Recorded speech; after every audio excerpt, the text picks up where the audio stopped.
নমস্কার, আমি মিতালি। শেষ পর্যন্ত কি চাপে পড়ে পিছু হটছে পাকিস্তান? বয়কট করেও কি শেষ পর্যন্ত বিশ্বকাপে ভারতের বিরুদ্ধে খেলতে হবে সালমান আলী আঘানের?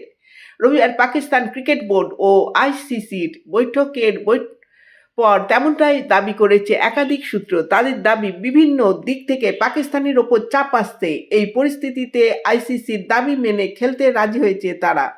তবে এখনো পর্যন্ত পাকিস্তান ক্রিকেট বোর্ড বা সে দেশের সরকার সরকারিভাবে কিছু ঘোষণা করেনি, কিছু জানায়নি আইসিসিও। রবিবার লাহোরে পাক বোর্ডের সঙ্গে বৈঠক করতে যান আইসিসি দুই প্রতিনিধি ইমরান খোয়াজা ও মুবাসির উসমানী। খোয়াজা আইসিসি চেয়ারম্যান জয় শাহের সহকারী, তাকেই দায়িত্ব দেওয়া হয়েছে পাকিস্তান বোর্ডের সঙ্গে আলোচনা চালাতে।